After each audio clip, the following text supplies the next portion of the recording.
खुलुमबाय लोगोफोर, डियार ब्रह्म चेनेलनि खौरां नायगिरि गासैबो रायजो राजा नोंथांमोननिसिम गोजोन फुंबिलिनि गाहाम हामलायथि बावहरग्रोनाय जाबाय।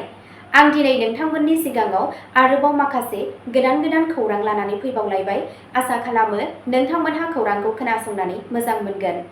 दिनैनि गाहाय रादाबफोराव दङ शिबसागरनि एमएलए अकिल गगैनि बिमा प्रियदा गगैआ 96 बोसोर बैसोआव रुंसारि जाबाय।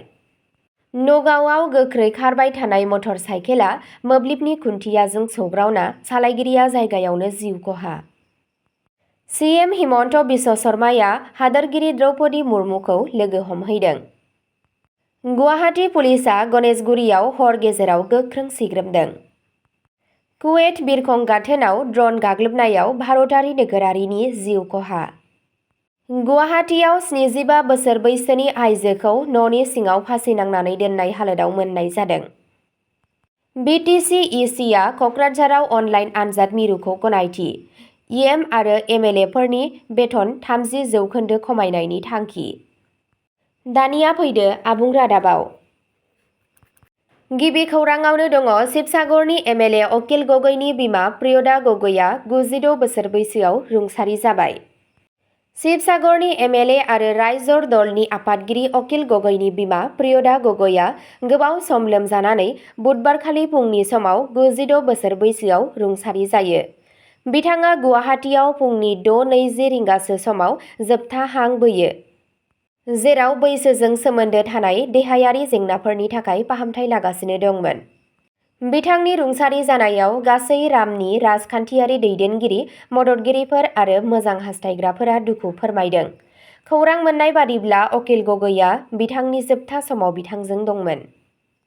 नैथि खौराङाव दङ नगावआव गोख्रै खारबाय थानाय मटर साइकेला मोब्लिबनि खुन्थियाजों सौग्रावना सालायगिरिया जायगायावनो जिउ खहा।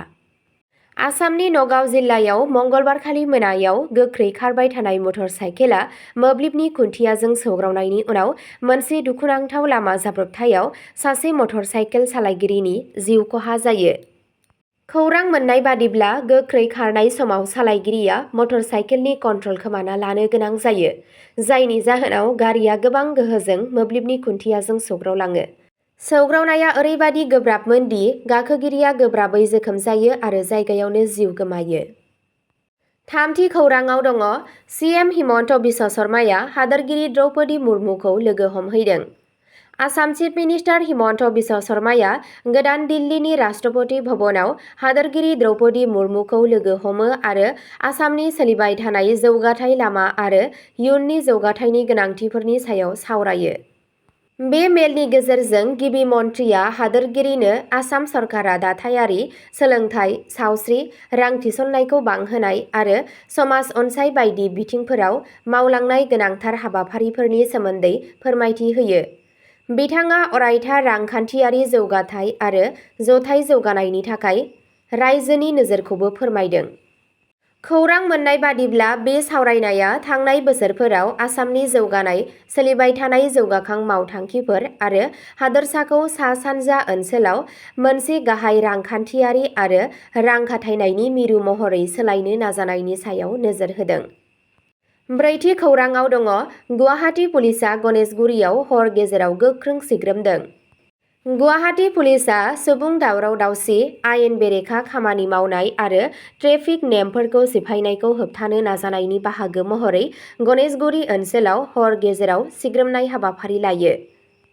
बे अपारेसनखौ दिसपुर पुलिस थानानि मावथिफोरा खालामदों आरो ओनसोलाव दावराव-दावसि सोमजिहोनायाव लोब्बा थानाय सुबुंफोरखौ नोजोर होदों।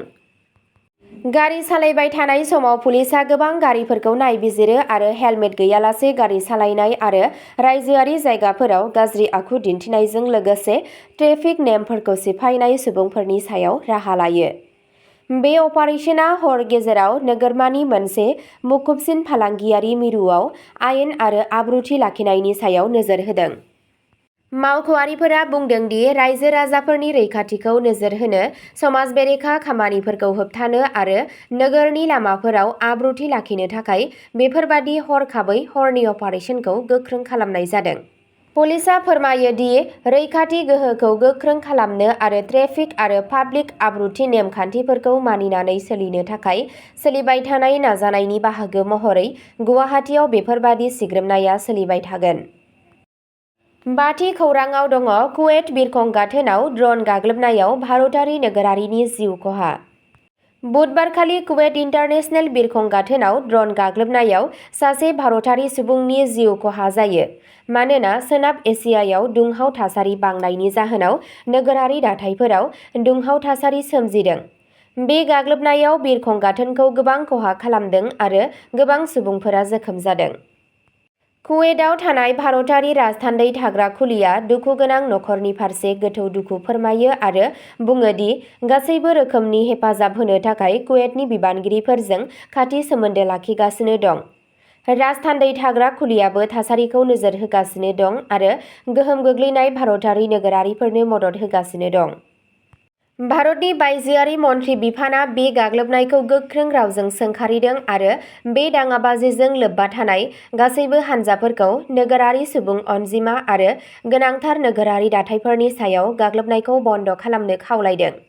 मन्थ्रि बिफाना दावहारु नङै सुबुंफोरखौ रैखाथि होनो आरो हादोरनाङारि सुबुंथिनि नेमखान्थिफोरखौ मानिनानै सोलिनायनि गोनांथिनि सायाव गोसो होदों।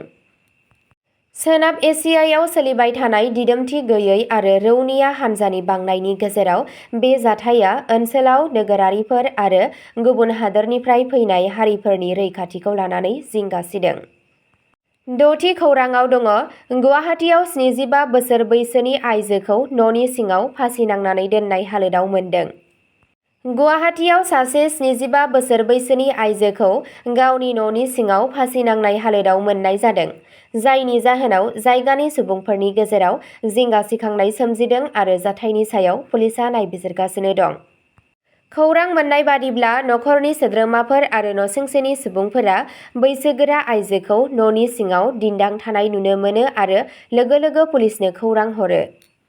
मावख'गिरिफोरा जाथाय जायगायाव सौहैयो, गोथै सह'खौ बोखांफिननो हायो आरो गोनां आयेनारि राहा लायो। थैनाय सुबुंखौ नोगोरमानि थागिबि होननानै सिनायथिनाय जादों। थैनायनि गुबै जाहोनखौ मिथिनो थाखाय गोथै सह'खौ पस्टमर्टेमनि थाखाय दैथायहरनाय जादों। बे जाथाया ओनसोलनि सुबुं समाजखौ सोमोनांहोदों। बैसोगोरा आइजोनि दुखुनांथाव थैनायनि सायाव थागिबिफोरा दुखु फोरमायदों। 8थि खौराङाव दङ BTC इसिआ कक्राझाराव अनलाइन आनजाद मिरुखौ गनायथि। EM आरो MLA फोरनि बेथन 30% खमायनायनि थांखि। खौरां मोन्नाय बादिब्ला बड'लेण्ड टेरिटरियेल काउन्सिल BTCनि मावफुं आफाद ECआ गावनि बावैसो जथुम्मायाव गोबां गोनांथार थिरांथा लादों, जेराव कक्राझाराव अनलाइन आनजाद मिरु फसंनाय आरो सायख'जानाय थान्दैफोरनि थाखाय अरायथा नङै बेथन खमायनायबो दं। फोसावनाय थिरांथा बादियै बड'लेण्ड टेरिटरियेल रिजन BTRनि फरायसा आरो साख्रि नागिरग्राफोरनि थाखाय कम्पिउटार बिथा आनजादफोरखौ खाबु होनाय आरो डिजिटेल आनजादनि दाथायखौ बांहोनायनि थांखिजों कक्राझारनि स्वामी विवेकानन्द मुलुगसोलोंसालिनि IT पार्कआव मोनसे अनलाइन आनजाद मिरु गायसननाय जागोन। गुबुन मोनसे मख'जाथाव थांखियाव BTCनि सरकारा फैगौ 6 दाननि थाखाय मावफुं सोद्रोमा EM आरो MLA फोरनि बेथनखौ 30% खमायनायनि थिरांथा लादों। बे थिरांथाखौ इरान-इजराइल दाङाबाजिनि जाहोनाव सोमजिनाय खैफोद आरो रांखान्थियारि हालोदाव बेनि गुवार गोहोमजों सोमोन्दो दं। बेथन खमायनायखौ बुहुमनां बेले-बेजे समनि गेजेराव रांखान्थियारि गियान आरो खौसेथिनि मोनसे राहा महरै दिन्थिनाय जागोन होनना मिजिंथिनाय जादों। मोन्नैबो थिरांथाखौ मावफुंनायनि सोमोन्दै गुवारै फोरमायथिखौ फैबाय थानाय सानफोराव मावख'आरि फोसावथायनि गेजेरजों फोसावनाय जागोन होनना मिथिनो मोननाय जायो। BTC सरकारनि बावैसो मावफुं आफादनि जथुम्मायाव बे थिरांथाफोरखौ लानाय जादों आरो बे ओनसोलाव खुंथाय, सुबुं खुंथाय आरो लाइमोनफोरनि फारसे नोजोर होग्रा सिबिथायफोराव गोहोम गोग्लैनो हागौ होनना मिथिनो मोननाय जायो। अब्ला दिनैनि खौरां फरायथिनाया एसेनोसै। गोजोन्थों।